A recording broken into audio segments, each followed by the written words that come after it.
Good evening. Okay. I hope everyone found a seat. And for those joining us, I guess after the start of the presentation, there's plenty of seating in the back here on the sides of the stage. Thank you for joining us for tonight's session of Rhythms of Matter, and welcome to Tulla Culture Center. This series of open lectures is brought to you thanks to a collaboration by the Faculty of Architecture and Urbanism at the Polytechnic University of Tirana, the National Territorial Planning Agency, as well as the Territorial Development Agency. So we're very thankful that they got together and kind of came up with this wonderful idea to invite some of the biggest and brightest minds in architecture to share with us a little bit about their experiences. Also a very, very special thank you to Tulla Culture Center in Alban. He's filming right now, for lending us this space and making this, this possible. And Keida, of course, not to forget Keida. Tulla, of course, is one of the very small but important homes of music and culture in Tirana. And as a result of this series of lectures that they've helped us organize, has also become one of the homes of architecture in the capital as well. Today we're very honored to welcome Lukas Rungger. Through this series of lectures, we've had the chance to meet and speak with some of the brightest minds in architecture working today, see some of their experiences and their way of thinking, not only through their projects, but also through their philosophy, their ideas, and the questions that make their work possible.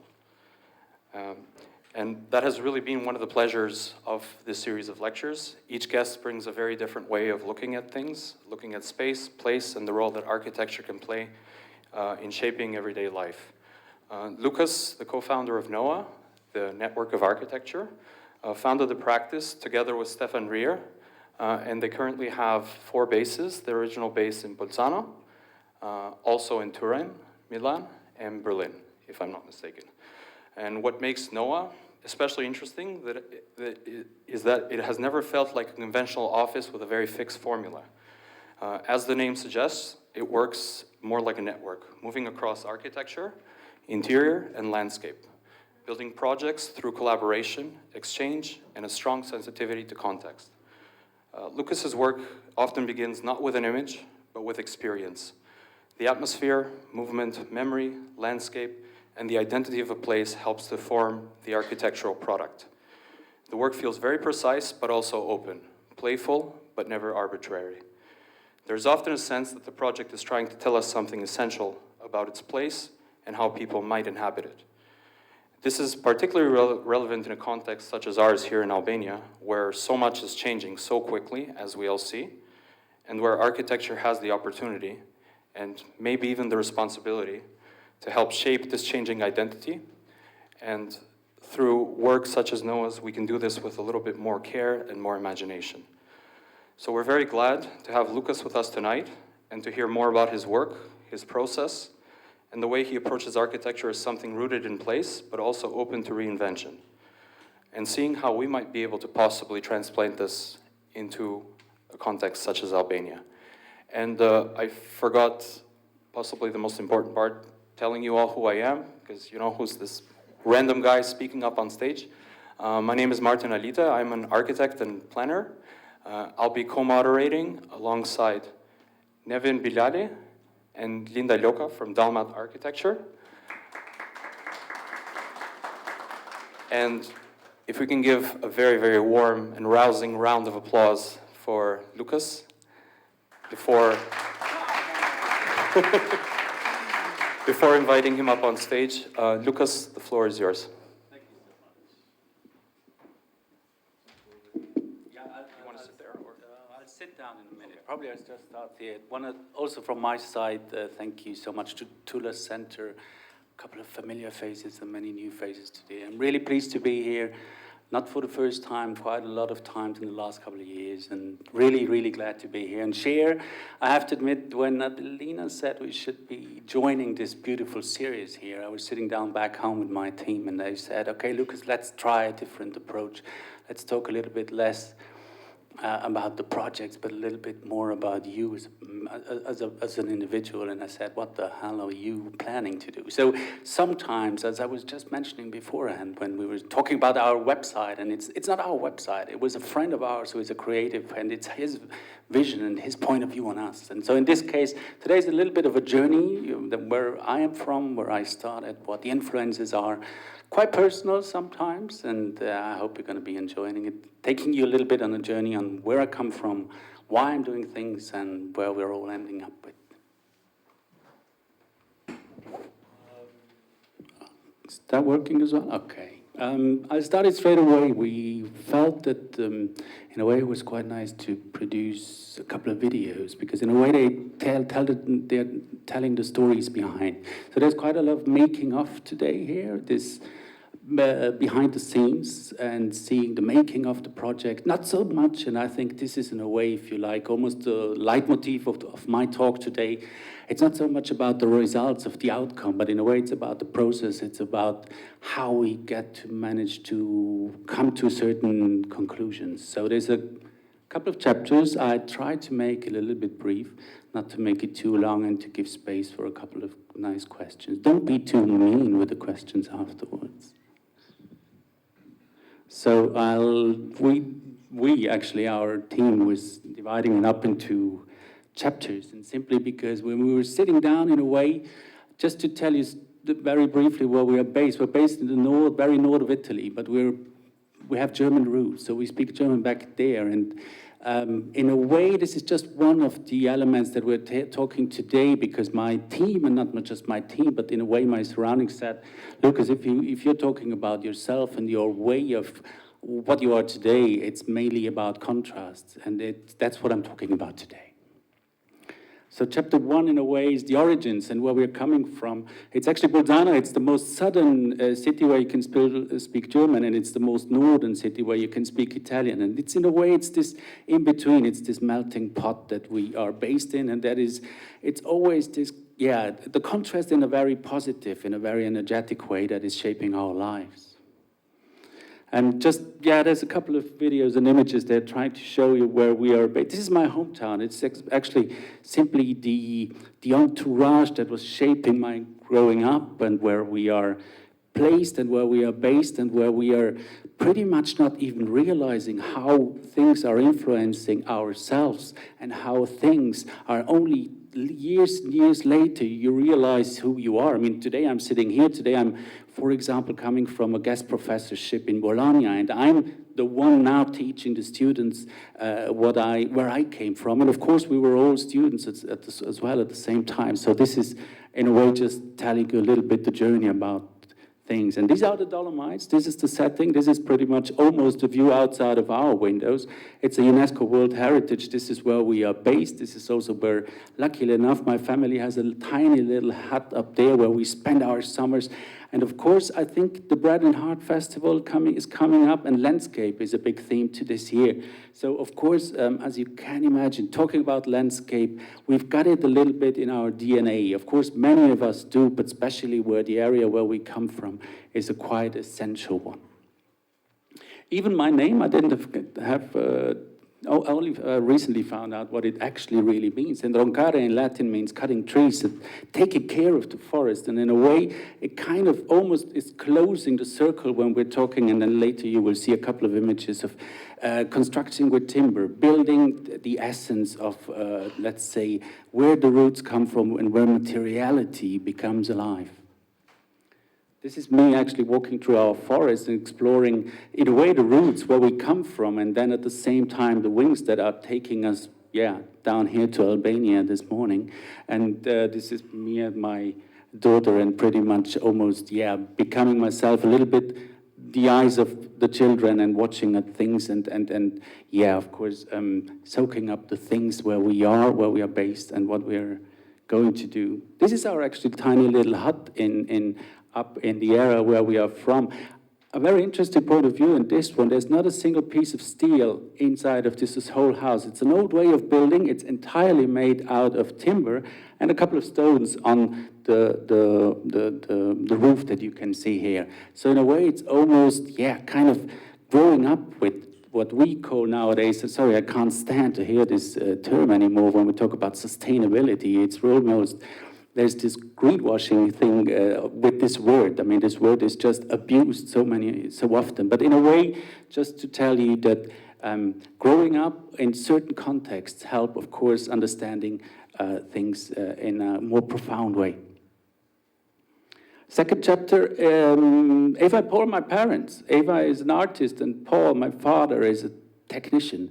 And in a way, as we all know, and I don't have to tell you, that in a way we're oscillating in our jobs, in our work, in our passion, in our profession, in between the art and the technology.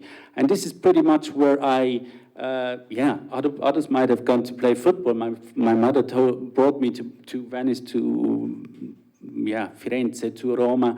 She said, "You want to play football? Do you want to see something nice?" And I said, "Yeah, well, what? I don't have a choice." There you go. So, I mean, this is just to give you a bit of an idea that even at home, I was in between two worlds, and I always felt this so energetic, and it gave me so much. It might be sometimes a little bit contradictory, but in a way, this is actually the source of who I am. Sounds a bit pathetic, sorry for that, but in a way, I believe it is. And just a couple of more images of what we've seen there. Of course, never forget, I've seen that with the eyes of a 6, 7, 8, 9-year-old. Of course, that's very different from how I would see it today. And on the other hand, this is a painting of my mother, for example, a ship that is sinking. And that's, I mean, these were not instructions, don't get me wrong. It was just, I was never forced to anything. I just remember my father in front of a couple of thousand people when he went to retirement. He said, one advice I gave to my boys, I've got one brother, he said, just go out and see the world. So the first 18 years I spent them back home, and the next 18 to 20 years I spread them around the globe. And there you go, this is my father's work. So on the other hand, a completely technological, very precise, very prefabricated world, the automotive world, and you will see that afterwards, that in a partially became also one of my hobbies today, because this is a way talking about our approach of work. It very often touches other disciplines, and what we can drag and what can we learn from other disciplines and from, let's say, the particularities of other fields of creativity, and how can they influence the work as an architect.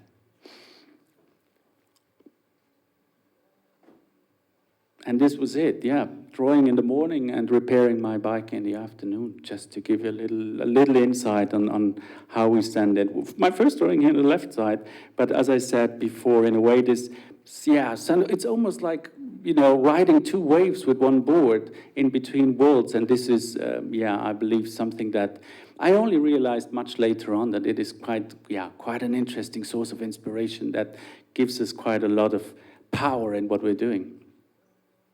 Chapter 3 is the lessons, and that is actually the time when I started my studies, and they've taken me to places and spaces and to especially people, and I'm talking quite a lot about other people today, and let's say in a way the essence that I learned from them, it was always about seeking and finding and learning and how the influence of my people were. This is Peter Cook here with his Kunsthaus in Graz. This is the technical university, and as you can all imagine, university years, this is Zaha with one of her first projects in the center of Graz.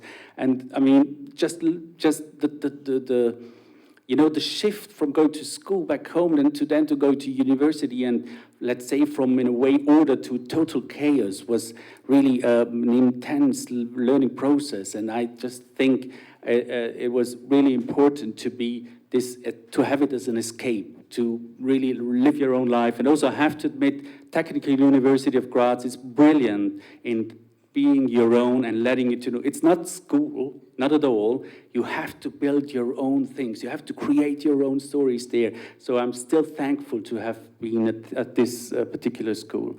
And this is my professor at the time, and I started to work with them, with Hans Gangeli, my first job that I got straight from the university. I did my laurea, so my thesis on a Friday, and on Monday I started there to work. And that was, a beautiful thing, because For example, he did not draw. He was never drawing anything. Everything he created was inside his head. And this did something to me also, because so it was more about not designing or maybe drawing, and that had a strong influence on me, but coming up with something concept. If the concept is strong, it will always survive. And the drawing is then, in a way, just a result, just like a chef who is doing the menu. The result is one option.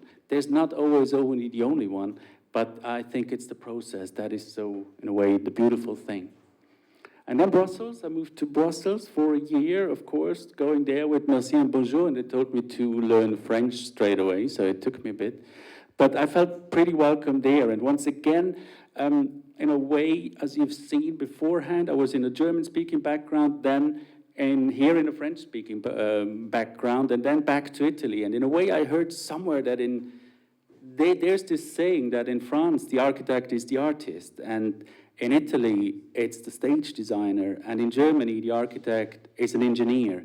So in a way, once again, it's these three worlds that in a way that come together, and I was really happy. I didn't plan this, to study in these areas, but this is, I was almost learning from three different approaches in three different schools, and that was really quite fascinating how different the approaches can be. Philippe Samin, my next professor, who I was, again, doing my exam on a Friday and started to work on a Monday. So, I mean, I think the most brilliant thing about his work and his, let's say, aura and his mission that he gave us was really about forget the what, and it's only about the why. Of course, there's a lot of response. I mean, let's be honest, we could talk for hours about this topic, but in a way, this why and why, in German we say Haltung. Haltung means let's say the standing of the architect, or what is it all about? How maybe it's meaningful. Maybe meaningful is the most and the key element. Can we be in order to change the building culture, in order to influence it in the best way we can possibly be? Moving on to New York, I lived there and did my final thesis in Brooklyn, mainly, exactly here. This area is called Dumbo. I think Bjarke Ingels has got his own studio there right now. Dumbo, it's called, the area down under Manhattan Bridge overpass. And this is where I did my final thesis. And this beautiful message, again, my professor at university, Vojnić, fantastic professor and architect from Croatia. And again, he gave me this advice, and sometimes it's really just a sentence, and you'll see that afterwards, a sentence that sums up the essence of a project that then becomes and turns into a concept and is actually the leitmotif of the entire project. I'll come back to that one. And this is then the project, a quite utopian approach to almost a network spanning across Dumbo and connecting let's say, the built neighborhood on many different levels. And here we are back in New York. I think this is one of the key thoughts that always accompanied me when I was working. And I learned it from Jesse Berkowitz. He's a beautiful artist living in Brooklyn, in Williamsburg. And he was telling me, Lukas, if you want to find out if you're collaborating with someone in between from other fields, with other creatives, let's say, for example, with a carpenter, and if you want him to be really innovative in a sense by meaning it, he says, just ask them, what did they have always wanted to do but never had the chance to, and they will bring up wonders.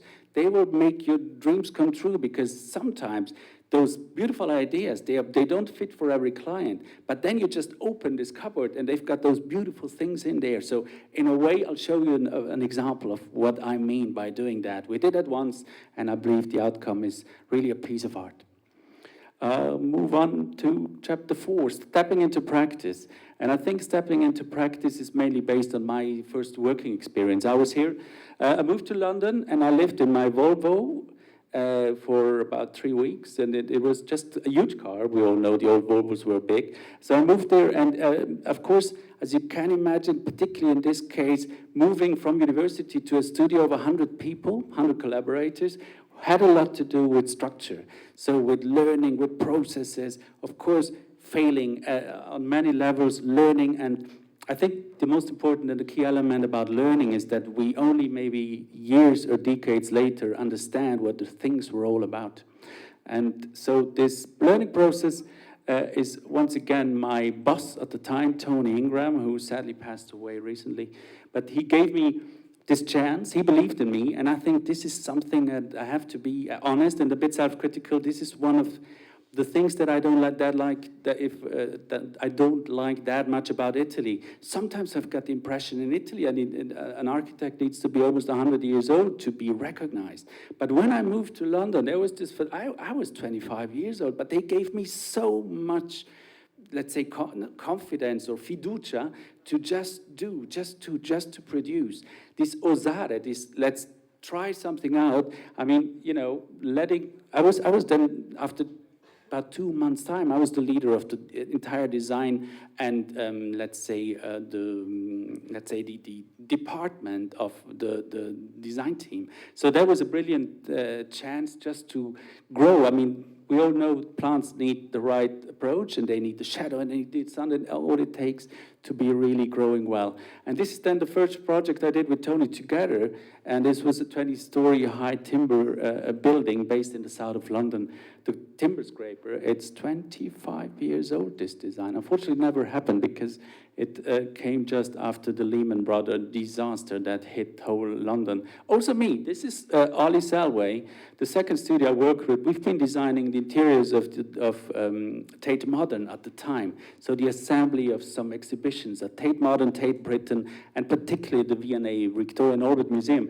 But just read it, sorry Lucas, we had to sack them. So we had 4 clients who were working for Lehman, 2 of Bear Stearman, another bank, and one day they had to make redundant half of their studio. We were 15, and 8 of them, I was one of them.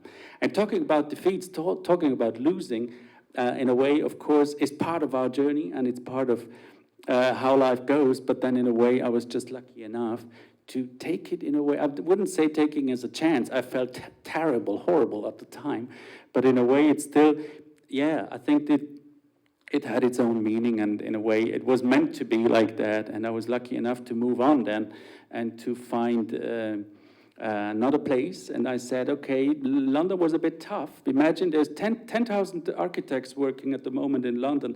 At the time, in between 2 months' time, 2,400 architects lost their job. I was one of them.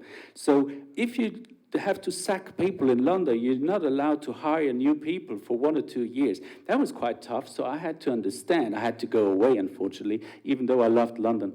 And that's when I moved to Matteo Thun. Matteo Thun, some of you might know him, in a way, an outstanding architect and designer living in Milano, and he's from the area where I'm from. And the beautiful thing is entering Matteo's place, he's not just a designer who is probably, you know it, the Illy Cup. He's designer of the Illy Cup. So whatever you do when you go into his house, he has this, almost this, I don't know, he's got this capacity and this ability to design so many things. You're actually surrounded by Matteo everywhere you go. You're even sitting on his toilet he designed for Geberit. And you're drawing on his pen. So in a way, this entering a world of a designer without being over-designed was a beautiful learning process. So whenever you go to see Matteo, you'll enter a world of its own. This is one of his masterpieces, one of the first timber buildings. It was opened in 2002. And still being in brilliant shape. Chapter 5, the birth of Noah. This was actually the founding. By day, we were working for Matteo. By night, we were working on our first project, we realized. Together with Stefan. I met Stefan when I was just scrolling to all the collaborators. He had 60 collaborators and all their names on Matteo Thun's website. And I said, okay, there's 59 names sounding something strange, but Stefan Reher sounded very South Tyrolean in this case. So I picked up the phone and I called him up, and I said, Stefan Reher, who are you? And he said, well, I'm this guy from here and there, and I work here at Matteo's. Only later we found out he was my cousin of second degree. So you see, the world in a way is quite small as well. So funnily enough, we founded Noah together. This is the only tower in the city of Bolzano. It's 11 stories high. It's all protected, the area. So this is where we took the story, let's say, we rented out the upper floor here. This is 80 square meters. This is where we started when we were just the 2 of us. And the owner of this studio is a lady. She's now 89 years old. And she inherited from her husband 99 properties in Bolzano, and this one was empty for 12 years because she said, I'm only fitting it out or hiring it to young architects because you need this 360-degree view. So from up there, it's all glazed, it's a listed building made in 1956, so this is where we started. We were lucky enough, there were more parties happening up there working, so we were partying by night and working, and we did our 80 to 90 hours a week. So brilliant start and beautiful memories. So this is us. Today we're 35 people roughly, so after 15 years. Every year 2 or 3 people, we added them and we added our network, and this was pretty much our, growing process, if you like. And this is in a way just a couple of thoughts in the building stories while designing buildings. So we're simply fascinated by finding stories and reading, let's say, a building site, a bit like a book. And even if it's just a blank page, we try to come up with something that is, in a way, just enriching the space and the place. This is us once again, and I believe what some of you already said this morning, it's not about the recognizability of Noah itself, that you immediately see, oh, this is Noah. No, I think we believe it's just so much more interesting for us to leave the comfort zone and try out new things. Once again, the diversification of our field of work, that's why we're not just architects, in a way, with all the respect for it's, of course, our profession, but we also have interior designers, landscape designers and product designers within our studio. And sitting on the same table from day one is a beautiful thing and an extremely adding value. The stories behind the projects, and now I'm just quickly touching on a couple of projects we've made. This is the so-called Ötzi Peak. It is a very small viewing platform, but the big challenge there was it's located on 3,285 meters above sea level. So quite a huge challenge, and it simply shows a little bit. It was prefabricated at a company's place. It's purely made out of steel. The helicopter was only allowed to go up there on 5 to 7 in the morning because only then the oxygen level is right for him to wait and to be placed. So the platform, and it was a prescription, is only placed on 4 minor foundations, and it has to be removed if, let's say, time runs out, or let's say if there were, troubles with the climate up there, because it can be extremely tough up there, and there's also the glacier down here on the right-hand side. And there you go, this is not a fly, you can see it now coming up. And the viewing platform as such can be reached by another, let's say, cable car. We were allowed to do that. But it simply shows once again that it's a minimum of invasive landscape approach to a project itself. And in a way, of course, it's the celebration of the panoramic views up there, and that we were inserting there. Another project we realized on Lake Garda in the north of Italy, and the theme here is really, it's a monastery from the 1700s, and we were challenged to pretty much place a hotel in there with 45 rooms that you can see up here in this wing, and then this wellness area that you can see placed up here. There's the Rocca of Garda that you can see here. It's all listed, of course, in the entire garden. So once again, the dialogue and the contrast between the old and the new was a pretty tough challenge. It was really hard work with the Balearti, and if I think back how many times we were sitting down with them. And we're really pleased now that at the moment, the Soprintendenza in Italy, which are the ones that are judging these projects, is holding their yearly event here. So in a way, the fight is worth it. So it became what they say, and I really I'm repeating what they say. It's a benchmark of how we should combine contemporary buildings with the old and the found. A couple of more images from the interiors.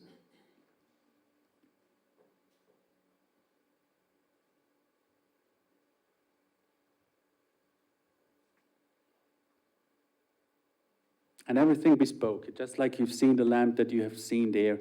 And I mean, you see the bike stool where you were at La Preghiera, we took that and we got inspired by that, and also the lightness of everything. That's why things are floating and in a way You see these patterns, for example, we found them on some very old paintings that we were dragging up the cellars. This is why sometimes as architects, we even feel like a bit like archaeologists who are kind of digging out the stories that we find. Another very interesting project it started with a big fight between the family. There were the parents and there were the youngsters, and two sons and their parents, and they had completely different, let's say, stylistic expectations from this project. So we said, okay, this is becoming a concept. We designed two worlds on the interiors, and in a way what you can see here, this is a horizontal line. It's at the height of 120 meters, and this is pretty much taking you through the entire building. So everything above this line will have, let's say, the blue accent and the blue shade and the blue atmosphere, and everything low, because they love the color blue, but the parents said, no, we want everything to be beige and very earthy and natural. So we took this as a concept. As you can see, we took a fight and we translated that into a concept, which then, as you can see here at the entrance, it's a timber building. You can see, again, the line with even every little detail. There's even a bar at a certain height, and even the glass that you're drinking from is getting, let's say, this division into horizontalness. And it's, in a way, a beautiful expression of the concepts that we found there.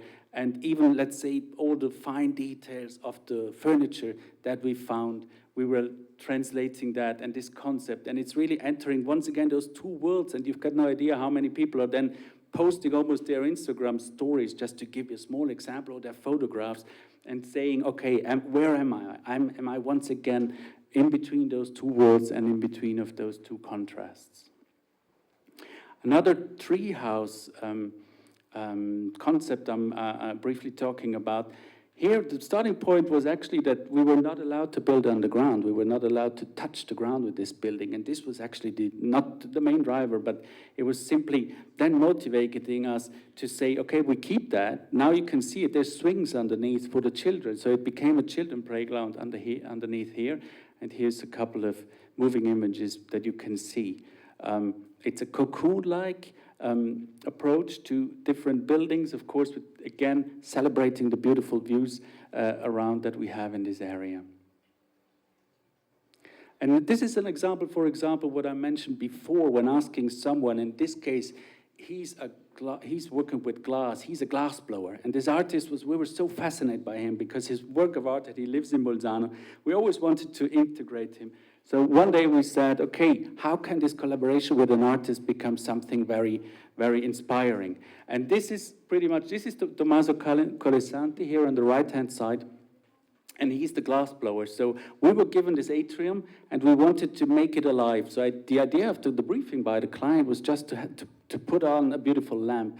But in a way, we made it an artist project. So pretty much what we saw and what we felt, that there was this chance, and here you see him at work. We were bringing down these stones right from the mountains that you can see here on the right-hand side, and he was then blowing his glass onto the stones, filling them up with water and pointing lasers, and the whole space is then glowing up. You can see this stone, we were dragging it down from the mountains, and this is his work. So it's pieces of art that become the inspiration for, it's a space installation, it's an art installation. You can see a glimpse of how it then works. We produced 50 of them with water inside. Unfortunately, there's no video today, which is showing really, it is like a theater-like space. So a small intervention, which really is changing a huge space in a very spectacular way. Chapter 7 is touching a little bit on our studio itself. It's where we work, of course, as you can imagine. With the years, we've built quite a lot of projects, I have to admit. There's a lot underway in many different countries, and as mentioned before, also our aim to expand NOAA we opened in Berlin, we opened in Milano, we opened in Torino, but we never opened because we felt we need to be there, we need to be here. No, there were people who were saying, for example, Andrea, one of our collaborators, he said, guys, I love NOAA, but I want to move to Berlin. We said, no, NOAA is your, what is Zino? Yeah, no, NOAA is your backpack. Take NOAA with you and take it there and open up your little studio there. So in a way, this is also probably the perfect example of what we believe is is our network all about taking, let's say, the talent out there and pretty much, diffusing our thoughts. A little bit where we work, giving a bit of a summary, and of course I have to say there's already 7 projects we're working in Albania. I'll keep that a little bit briefer. This is a quick look at our studio, and sorry, I should probably jump back. It doesn't start, but that's fair enough. And this is me teaching in Bologna. So this guest professorship is a quite, delightful work for me, and in a way, all the things that I was mentioning beforehand, of course, they are then being transported in a way to very curious and very talented people from all over the place. We just then, we don't just give lectures there, but we also give them the chance to work with us. So Alessio, for example, started last week. He's from Lima, Peru, and he started to work in Bolzano, and that is just such a, I would call it a cultural added value to our studio. Nothing is happening. No, there should be something. Sorry, I think the video has a bug. Is it okay? No, it's fine. Are you doing it? Okay, sorry. I'll try again. I'll try to jump back. There should be a chapter going on. It's just touching on my hobbies. It's not a problem. I think it's a bit messing up. And talk about this automotive influence. Old cars are a bit of a hobby of mine and a bit of a passion of mine, simply because they give us, and they give me this feeling of how things change throughout the years. And this is, if I move on from there, we know it, the Weissenhof-Siedlung is, it's almost the 100th birthday. It's 99 years ago that it has been built. And if this beautiful image, in a way, is just showing the comparison, and it should really tell us where is our profession, where is our oeuvre going towards, compared to other, of course, I don't want to compare it directly, but what are other very creative fields of work and creativeness? Where are they taking, how are they evolving, and where are they ending up, and where are they locating towards? Again, unfortunately, a video is not working.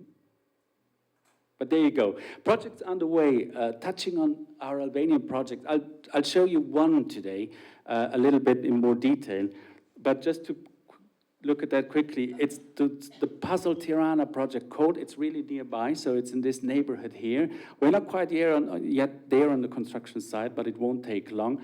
And there's a few more. You can see it here on the left-hand side.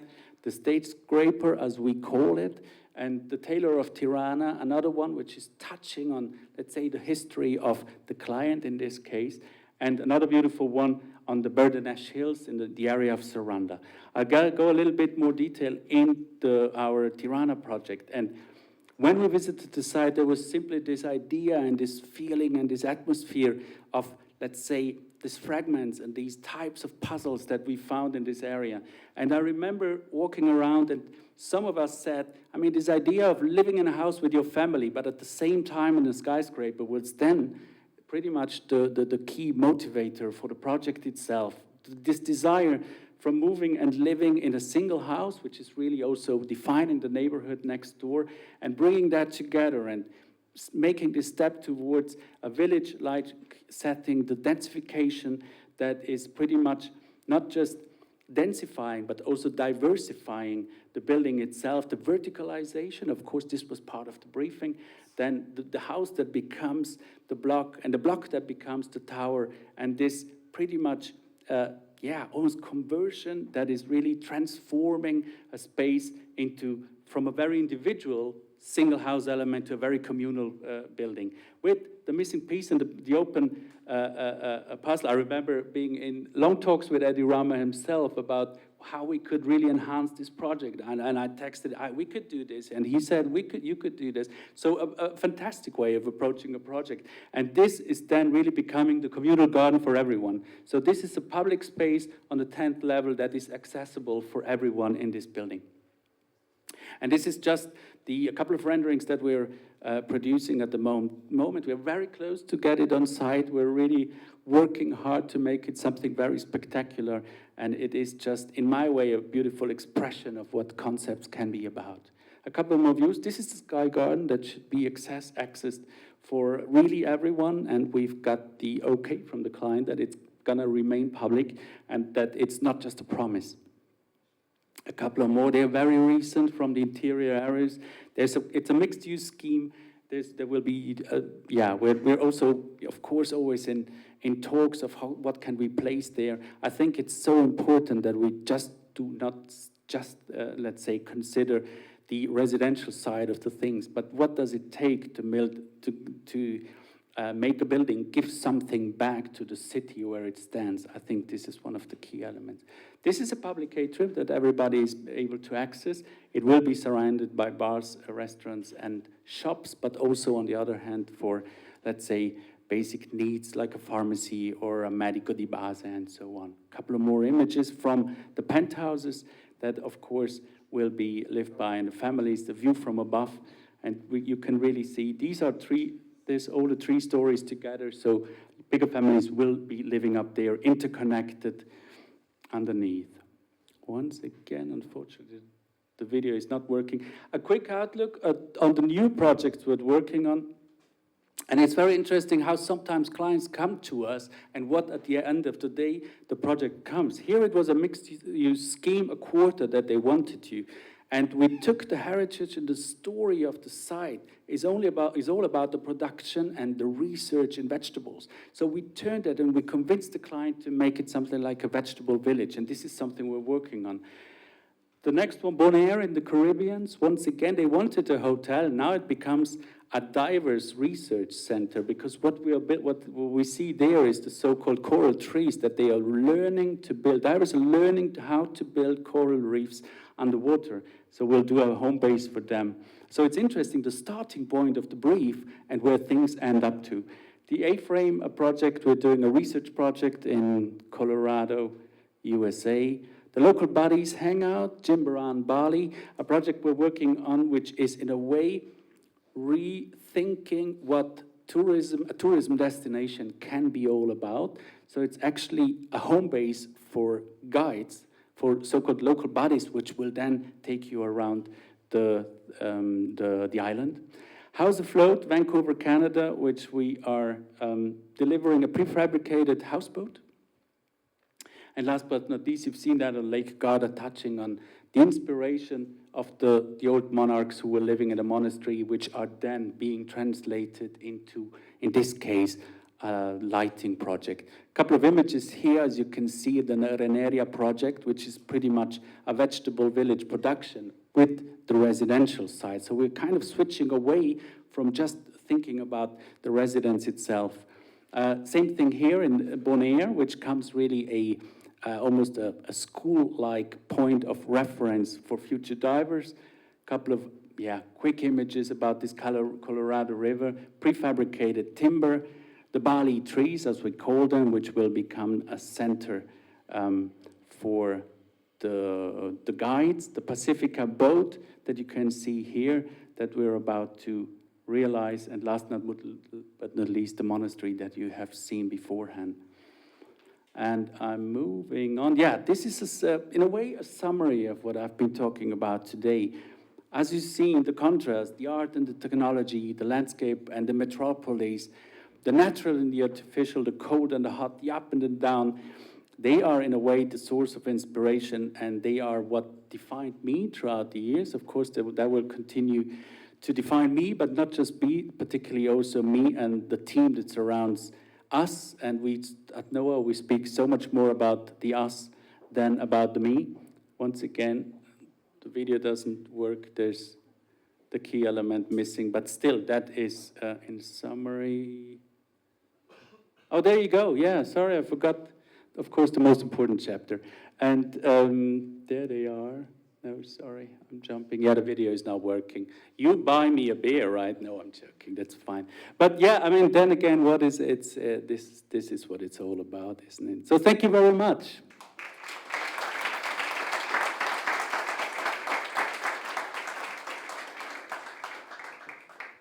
And sorry for the technical problems, but.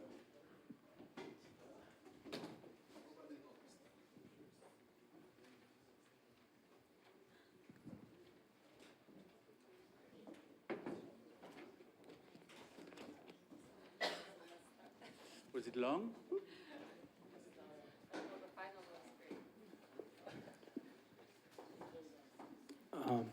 That was perfect. Very concise, and I think it was really a kind of a greatest hits of your work, your journey, with a lot of stamps on the passport, and some of your inspirations. And I guess we can kind of begin our questions just delving a little bit deeper into, let's say, some of the things that make NOAA and your work there what it really is. You mentioned, of course, that you worked with several mentors in several cities across several architecture practices. Needless to say, I'm sure that that was a very strong source of, let's say, pulling different kinds of inspiration for your own practice and for your own philosophy when it comes to design.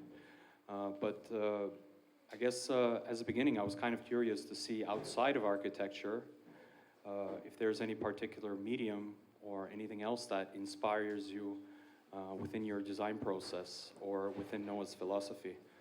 So here at Tulla Culture Center, of course, we kind of dabble in music primarily, but we also hosted events related to literature, to travel, to photography. Is there anything that for you in particular, Lukas, outside of architecture kind of motivates you and you bring it in and you transplant it into your own design process or your work? Well, I think the best thing is probably explaining it through an example, and maybe this brief example is a project we're developing again on Lake Garda in Italy, where the brief is very simple in a way. It comes from a client that he's got hotels, but he's got these huge problems because people are always fighting when they come to his hotel. It's a 5-star super luxury hotel. So what his idea was to create a single parenting retreat. And a single parenting retreat, so you're only allowed there if the parents are single with their kids. So it's almost combining tourism and therapy. So what we did there in order to come up with a solution is simply say, let's start with a user. And coming back to what the influence was a children's psychologist. And we found out that we need to kind of find, in a way, ways, not that we wouldn't have certain solution or let's say some spatial programs, but we found Paul Hofer, and Paul Hofer is a children's psychologist, and he started, for example, with this one phrase, children need fairy tales. And this was, in a way, if you like, the inspiration. So, if you like, the master plan of the whole thing was really based on what someone who is also comes from a very cultural, fantastic background, but not from our architectural world. And he was the source of inspiration. He was, for example, explaining that people need, in a way, to be just the two of them, for example, the mother and the girl. And then there's groups of people where we need larger spaces. Then we've got the piazza where everybody's coming together. And then we've got the large building where everybody is meeting up. And so we've got from the cocoon to the large piazza, we created pretty much an entire master plan and a philosophy for a building based on what the perception of kids that need to be healing and need therapy can be. Someone that the clients couldn't believe how we found this approach, but it comes from another land almost, and it gave us the solution. So I think as long as we're open to this interdisciplinary approach, that, I mean, the solutions are out there, but I think they are so really founded on the user. Please, let's never forget who is living in the buildings. And this is actually the inspiration, just to give it an example here. Yeah, so I think that's a really interesting perspective and something that we haven't seen very often in these talks. In a way, by bringing in more people into the process, people that are not necessarily architects, such as the children's psychologist in this case, you're not only taking advantage of their expertise and their, let's say, ability to be an authority in something that's relevant, but also you're, in a way, kind of using their own inspirations in that way. So mentioning fairy tales, of course, and kind of taking into account the perspective of children in how to kind of make the space more amenable to those needs can kind of be the genesis of that master plan. Now, with regard to that, I think the question that's really on everyone's mind is that you've chosen to, let's say, describe NOAA as a network of architecture rather than a traditional or a conventional studio or practice. why in specific have you kind of taken this approach, and how has that kind of helped to shape, inform your idea of architectural practice as it is? Is there something that is unique to that, or that kind of gives you liberty or flexibility that, let's say, a normal studio would not? I don't think it's about, well, partially maybe it is about freedom and thing, but I think there's what we sometimes believe, if I may be a bit critical, is that for certain projects like the one like for a single parenting retreat, we do not have the knowledge to understand who is the user of our building. Sometimes we do, sometimes we're not. But sometimes I simply believe the added value that can be brought in, that's actually why we are called ourselves. And we, from day one, we were, as you have seen beforehand, we were traveling and we were, of course, meeting a lot of people, and they come from different fields. We were just feeling that whenever we were listening to them, like for example to a children's cycle, they were opening up our eyes. They were adding so much more value that we could ever have had. And I believe nowadays, I mean, there is all architects sitting here. Our profession has become so complex. I mean, you've seen probably just one of the buildings. No, I've not seen it today, but this cantilever pool that we designed that a lot of people were talking about. We had 34 companies and planners involved in just this thing. So the complexity of the work, in a way, I believe, is sometimes really becoming almost too much just for an architect. If we consider, I mean, maybe a dentist is fine because he can be a little bit the surgeon when he takes out your tooth. He can be a bit of the radiologist when he's doing that. He's doing the anesthetics, but it's a small intervention. Imagine having one doctor doing a complex intervention. I mean, I had a serious intervention on my head. I would be absolutely dead if just one person would be coming in. I had 12 doctors sitting on the table and taking care of me. So this is why I think it's an absolute necessity to be open towards other professions, because I'm not saying all the time, but sometimes they understand so much better what things are. And they can be also architects. I mean, Andy Eftimi is today here. He's a beautiful example that he and his brother, Olsi and Alban, when we came here for the first time, we were just listening. I was not talking for 2 days. Let's say, of course, we were after beer number 17, we were talking a lot. But beforehand, I mean, they behaved a little bit like professors. They gave us so much input. And this helped us to understand a little bit of the million pages of your country, just to give you a bit of an insight. So listen, it can be architects, it can be many other people, but I think the complexity of our profession has to be dealt with if we take a wider approach. Okay, I think that's quite clear. We need to acknowledge both the limitations of the architecture as a single individual, and of course, kind of accept that, you know, despite this idea of the architecture being this all-encompassing hero who can kind of save everyone through the design, good architecture requires, let's say, the input or the contribution of individuals, professions, and perspectives outside of architecture. Now, going into complexity, I'm going to leave it to my co-moderators to ask the really difficult, complex questions for yourself. There you are. For complexity comes women, so always are women. Very glad for being today and meeting you in person and hearing this presentation, a really total different perspective view of how to you have grown as a man and as an architect. I really appreciate that. First question that is not here, inspired by the mission of NASA.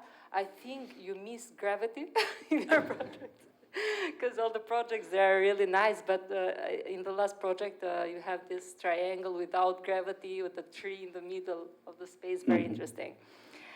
Now going to the complexity, I can say that a lot of your projects feel very rooted in experience, in how people move, arrive, rest, gather, and relate to places. And of course that you reference a process of lost and found, of searching for local clues to inform your concepts. But let's say that in this increasingly globalized world, when you're digging for those local details, what's the one thing that tells you a clue is strong enough to actually build a floor plan or a whole concept around it, instead of just being a cool-looking decoration in architecture? I think it's and once again, I would like to make an example because it makes it a bit easier. I haven't shown it today, but there's this one building it's called the Apple Hotel, so the Apple Hotel, and we went to this place, and they are farmer mainly, producing apples and also, of course, wine in this region, and I will never forget the whole thing, the whole concept that we built, and it's actually an entire building, 90% under a hill. So we were going below ground, and in a way, I simply remember still Sepp, he's the client, and he was telling us, you see, everybody's looking at our, let's say, the fields and the apples and everything, but nobody understands what is below ground is so much more important, the terra sotto, the ground, than what is above. So this was, in a way, almost the starting point, and we saw the story. The story was right there. In a way, we wanted this building to celebrate what is underneath the grass. So in a way, we wanted to give it the space to really become alive and give back something that the earth is giving them in producing this absolute quality. So I guess this could be an example of where, so it was this, again, this one, it's just one sentence, but it is telling so much about what their background is and how the perception of space and of that what they produced is. So it's, again, the contrast, you see, what we see and the sun and the shadow and the climate, what is happening above ground. But then again, we all know the best wine, it's not about the climate, it's about the terra. And that's where we started. So in a way, again, this is, you see, it was so simple to come up with a process. We were just trying to read in between the lines. And then it's this one bam. It's really this one thing that one person said, just a little bit like with the puzzle. What about the individual living in a house and then the collectiveness within a large house? This is it. It can be really summed up. Yeah, continuing to that, actually, thank you for the presentation, Lukas, really, because, you know, sometimes we are put as architects in a mechanical, let's say, flight mode, and we forget the process itself. And the whole presentation really served us to inspire and to understand that the process itself produces new kind of architecture. And also this interdisciplinary work that you have with other artists, I think it's very, very important not to be repetitive. Actually, you have also this quota in your web that I would like to mention, that you say, our designs tell genuine stories of daring people living together, and you ask, what's your story? And does this inspire you on how to keep your practice so coherent without becoming trapped in your own language of architecture? I mean, coming to the fact that what's your story? Of course, we need to differentiate a little bit. Where we grew up, we're used to having the client in front of us who is then becoming the one person who is living there. So it's almost like, you know, this tailor-made dress that we were creating, which isn't always the case. But of course, in a way, at the same time, we're not making up the stories, but in a way, we're trying to anticipate what then, let's say, the inhabitants and the users, in a way, will probably be like. And we all know that how buildings are changing the way we live and are changing the way how we feel and how we pretty much also can identify ourselves with the place that we're going to live in.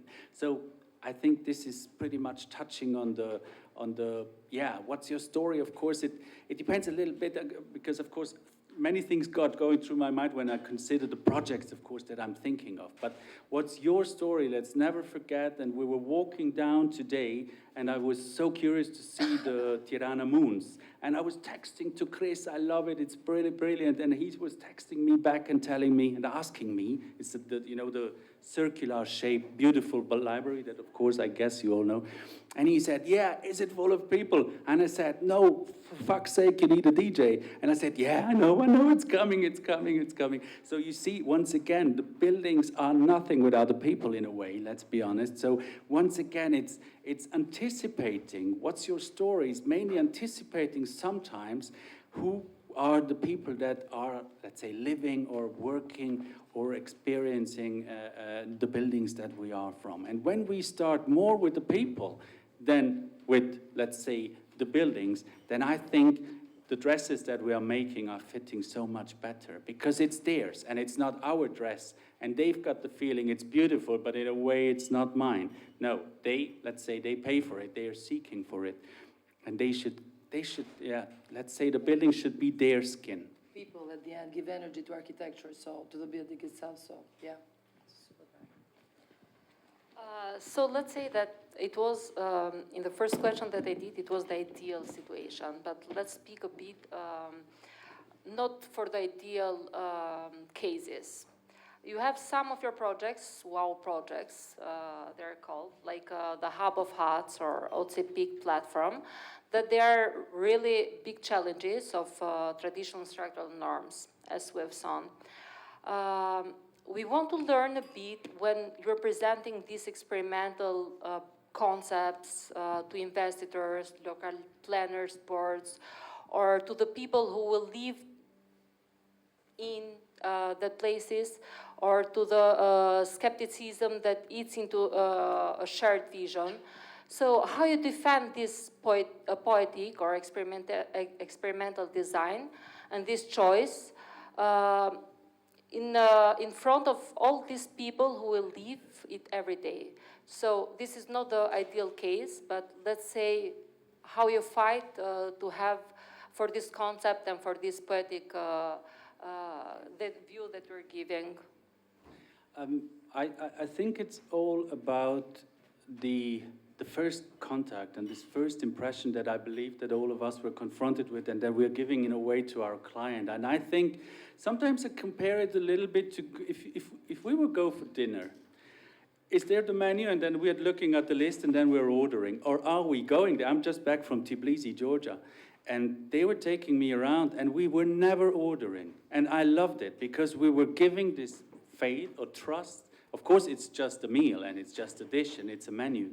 But it was just this, it was the mix of the best things that he could probably show us. We didn't know what we were getting. We got a beautiful description of what we were eating, but we didn't give him a briefing or we didn't tell them what we wanted to eat. We asked them to be part of his world for a short period of time. And in a way, this is what we were trying to do. And I have to admit now, Noah exists since about 15 years. The first years were the tough ones. Now I have to admit, if I may say so, it became a little bit easier because it turned the other way around. We have clients who come to us because they want the unexpected. And that, I don't mean it, I don't like the term wow buildings, but still fair enough, you mentioned it, and it's okay, it's always a point of view and a perception, but I think it's this laboratorian approach to say we've got no idea what the outcome is. Imagine this upside down, let's say, Hub of Hubs project. We got only briefing. We've got it hot up there with 90 degrees, and we've got -20 with a snow sauna, and that was the briefing. And we came up with this. So in a way, it turned that people are actually, yeah, not all of them, of course, but most of them nowadays calling us up and say, yeah, I'm ready for this mission. I've got no idea what's coming up. Of course, let's not forget, we've always got the budget. We need to, we need to make it feasible. We're, of course, sometimes losing projects because they are not feasible, but still, it's worth, I wouldn't say call it fight, but in a way, it's worth convincing, putting all the passion in there, and then it works. But I think this should also be a bit of an inspiration for maybe some younger attendants here. Just, I think things can turn around quickly, and that is the interesting thing about a hotel.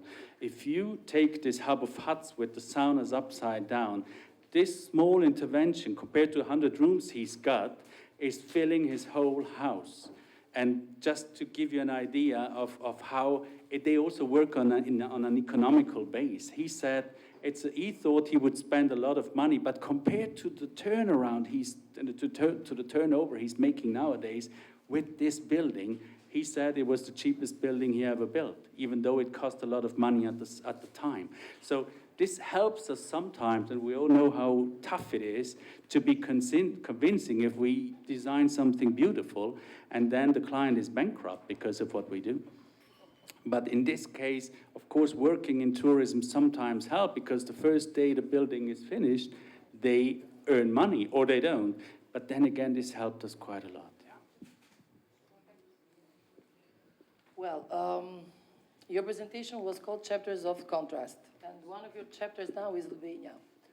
And we've seen one of your projects here, which is very interesting, and I'm very curious to see also the feedbacks. Yeah, I would like to ask you, from your perspective and your experience so far, what feels particular here? What inspired you here, and what do you find interesting about our context of architecture? I think the key element that comes to my mind is that you're in a very positive, you're so hungry in a way, at many levels, and so curious, open. I mean, if I think about Camille is actually an Albanian who is living where I arrived from, and he's doing some beautiful stonework back home at my house. And I was just saying, hey, look, I was in Albania again, I'm doing this, something. There's this openness and, in a way, hungry to see new things. There's so many, I think this is, if I may say so, with all the respect from Europe, do me the favor and do not make the many mistakes that Europe is making. Because there's so many, they're so extremely slow, and even that, I mean, you know, if you want to change things need a certain speed. So this openness to something new, again, almost comparable to the client who said, I need a sauna, and he didn't know what the outcome was. This is my feeling. There's so much, let's say, I don't know, it feels like when I'm in, for example, in Munich last week, I was in front of 35 people, you know, from the local authorities, and they're just coming up with problems. I couldn't believe it. And here there's such a sense for the opportunities, you see, that I believe this is just inspiring. And I'm pretty sure Martin and Beppe, they would all agree, and all of us that we're working here. I don't know, it's almost like a beautiful wave that we're all surfing on, that keeps us really, really inspired. And even if you know, if our, let's say, journalists are calling up, and they are quite big names from the Zine, from Architectural Digest, from all of them, they were saying, even the editor-in-chief, Tom, was calling me up, what is happening in Albania 1.5 years ago? And I said, well, I don't know, call Eddie. And he called Eddie. You know, this is what it works. And this is just so beautiful. I mean, just to give you an example, Arte TV, maybe you know it, the cultural channel, they were flying into Bolzano to talk about the Tirana project, the puzzle. They came down here to see the team. They will be back at Bread and Heart Festival. It's just, I don't know, it's almost like, it's a bit like spring, isn't it? There's so many things are growing. Yeah, so Albania feels like spring, and Europe feels like fucking autumn. Can I applaud you for that? Yeah. You look like spring.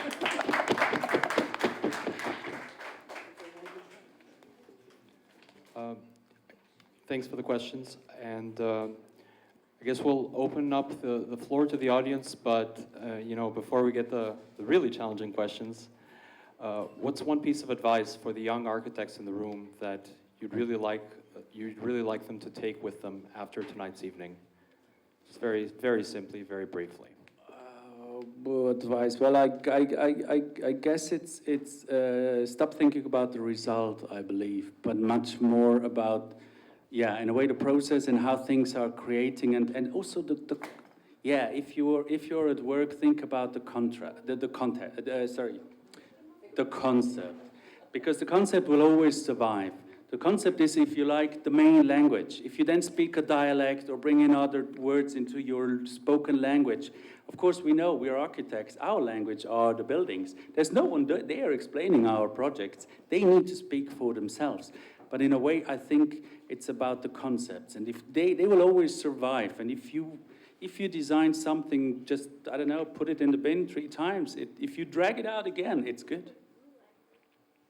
Yeah, so focus on the concept, you know, not just necessarily making something that's cool, but making something that, let's say, speaks through that aesthetic or those design choices of something deeper and more profound in a way.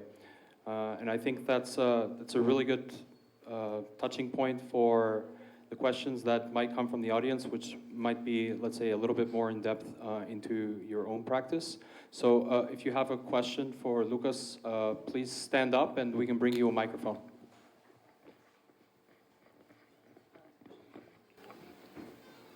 Well, thank you for your presentation. I will be continuing on the theme of the young architects. I actually wrote a question because it was a little bit difficult to make a question just up front. So I noticed that your work is bold and almost experimental. As a young architect, I've just started dealing with clients and constraints, budgets, you know, and I'm actually feeling the weight of it.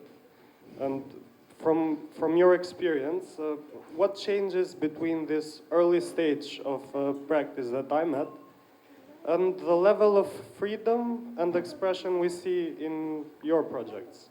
So what happens in an architect's journey that allows this shift that you have demonstrated? Brilliant question in a way. I believe you need to be careful not to be conventional right from the beginning. If you are, I mean, if you look at certain, or let's say, for example, this cantilevering pool that we did, that in a way now made his own history, but by I don't know, being copied 79 times, for example.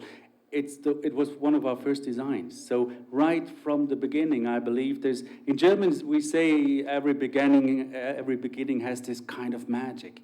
And let's not forget, whenever you start your own practice, or you already did, do me the favor to start to be very courageous and thinking outside of the box right from the beginning. You don't necessarily, I'm not saying you don't have to, go the long way, but try to express yourself in a way that is not saying, okay, I need to do 3 or 4 or 5 years now of normal work. Nothing should be normal right from the beginning. You rather lose 2 or 3 jobs and then you fight for the other ones because they might come back. And then of course, let's be honest, we didn't really have the chance to publish our work at the time, 15, 25 years ago, that you have now. That you can, of course, in a way, reach so many more people than just, you don't always necessarily have to build things straight away, but keep on thriving as much as you can right from the beginning. I think this is key to, otherwise you will always, if you start from the bench, it's a tough one. You'll always be, it's not an easy one. A very good question, but I think just work hard on being, in a way, call it outstanding right from the beginning, and you will see that the clients will one day then try to find you. And especially, and that was a little bit the lucky situation we were in, hotels are not working if they are not in a way, let's say, satisfying certain clients' and guests' needs. So we were quite lucky. This was almost like a catapult, like a trampoline situation, where you jump on it with a small jump, and then it really goes through the roof. So it's also about the choices of the field of work that you will be approached by. But forget about the first 3, 4, 5 normal years. Do something else. Come back after 5 years and then go straight in. That's, I think, in a way, the attempt to give a good advice. I think there was a question in the front. Andy?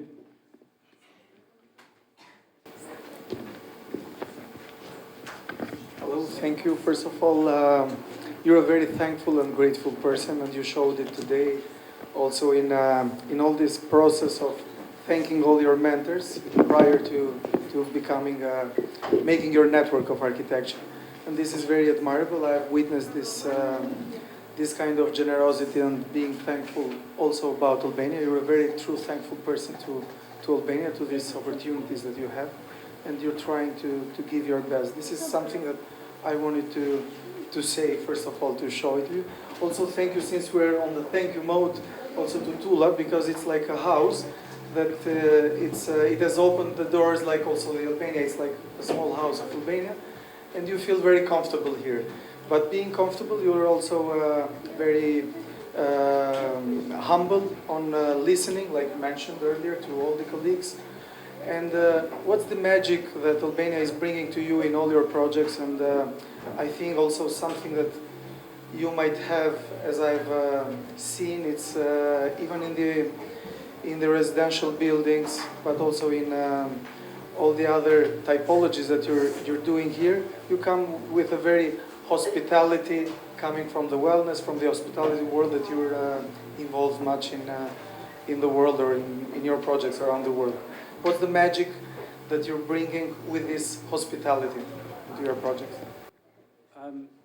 Well, I hope, or I guess I got you right in saying what like, again, a particularity about here is probably taking me back to the question I am sometimes asking others, as I said, what is it that you always wanted to do and never had the chance to do so far? This is exactly what Albania is asking us. And this is why we appreciate the freedom, and Franco is here. He's one of our beautiful collaborators. He's making sure I'm not talking bullshit.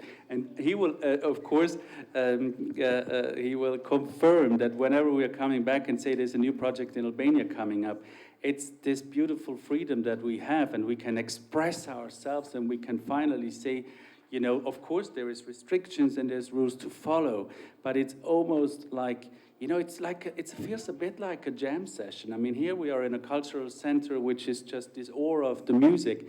And yeah, maybe I could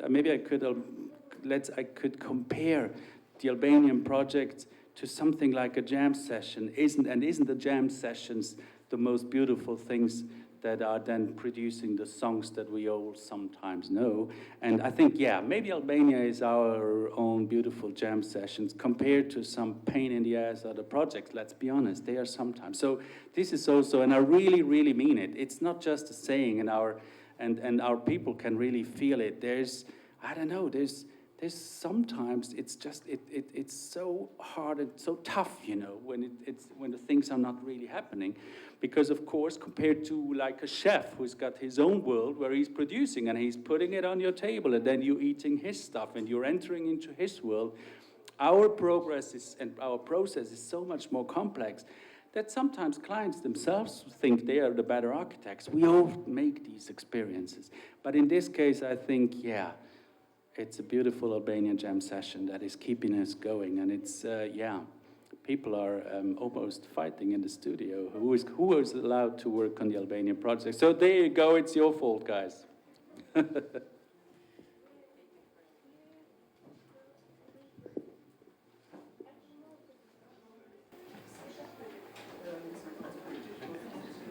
want the lady to speak first. I do have a question. First of all, let me say congratulations to all of you, because what you're doing is brilliant, bringing together very important mindsets, but also different experiences. I think the mic might need a boost.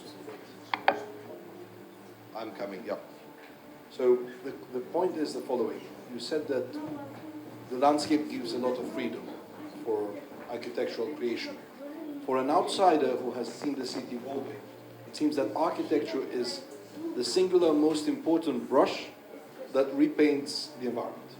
If you want to see as architecture as a form of macro art, if you revisit Tirana in, let's say, a period of 5 years' time, you immediately see, and I think that the contrast here is that if you look at places like the Emirates, Dubai, it's expected because everything is greenfield. There is a homogeneity in the new creation that doesn't allow artistic creation to stand out as something unique. And the contrast with the old that is in a way blended into something unique and new makes a statement for architecture itself. I want to have your view about this artistic passion that it inspires. I think that one of the keys of success perhaps is that you work with local partners. So that blends and distills international ideas with local knowledge and expertise and a cultural identity and historical moment that translate into creation. That's one. And the second one is perhaps that this inspiration of freedom, that you can do whatever you want, or almost whatever you want, creates it as a hub where you want to do more and you're keen to bring this talent and knowledge and freedom together. So the question is, to what extent this is correct, and to what extent you would indulge a further elaboration on the power of Albanian example in architecture as a place for freedom of creation being a pull factor for you? That was 7 questions at the same time, but brilliant. No, it's great. Of someone who sees change in a powerful way where it's unexpected. Yeah, of course. And then let's be honest. I mean, I'm here since, let's say, 1.5 years. I think Martin is already much longer operative in the area, for example. Or, yeah, look at that. The white hair is coming out. But of course, and still again, once again, Noah is, of course, this, again, part of the puzzle and part of the fragment that together they are building something. But I believe and it's a complex question. I tried to make it rather simple in responding by saying that I think the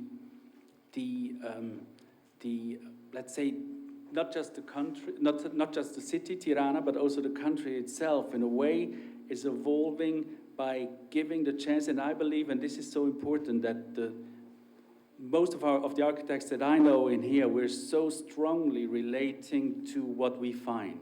And I think, and it will always remind me of Edi Rama last year, calling me up and saying, Lukas, we only asked you to come here because you need to read the landscape, you need to read who we are.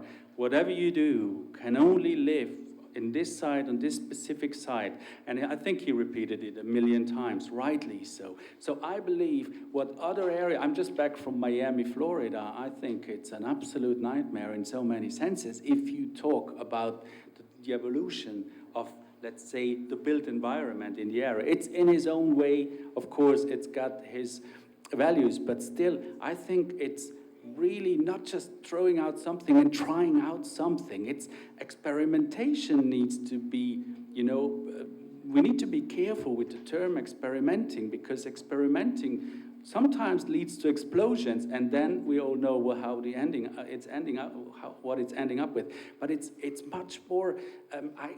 I would rather. It's a lot of tailor-made, let's say, solution that in a way then make it almost like a larger carpet. And we all know it's made out of call it a mosaic in a way. But in a way, of course, is there a fil rouge? Is there a red line? Is there the need of a red line? You see, I mean, the more we go deeper into it, the more, of course, the questions are coming out. But in a way, I believe and this is the brilliant work, and of course, it's not the first that I'm saying it, Ada, Adelina, Anneke, and all your team, you got this understanding, and this, I think, is quite unique, at least from my point of view, to not just invite us to take part and to realize projects, but really to inspire us to say how just like the puzzle project, what do we read in that? And then I think it really becomes very specific. And I was just strolling, I will be here, so tomorrow our entire NOAA team, the 35 people, are flying in. So we do 2 days here in Tirana, walking around, looking at everything we can see, really inhaling everything we can in order to understand and to bring this added value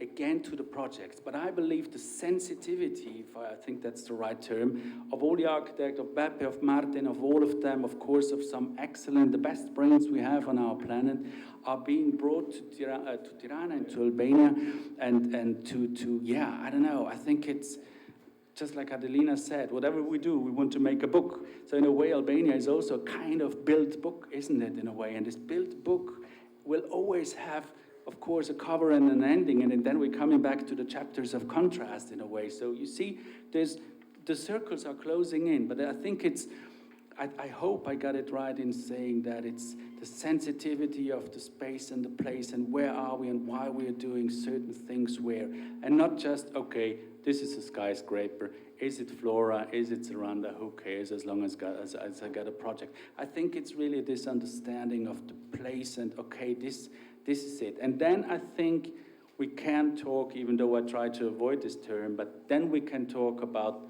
authenticity.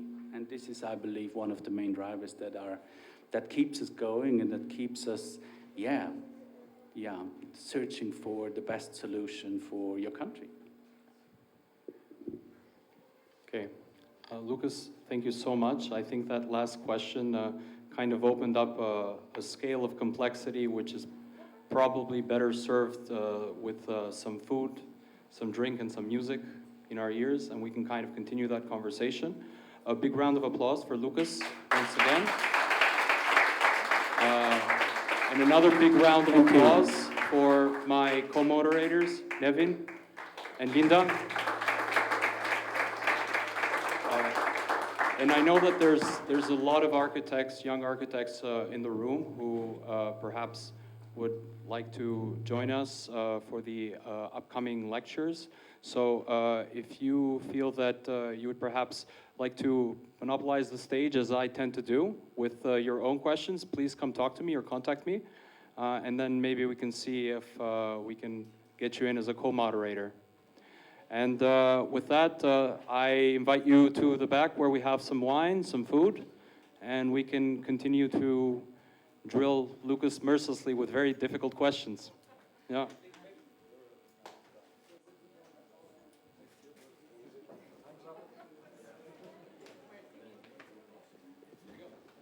Maybe that's the last advice just for the students in here. Never take on a job where you're not being paid.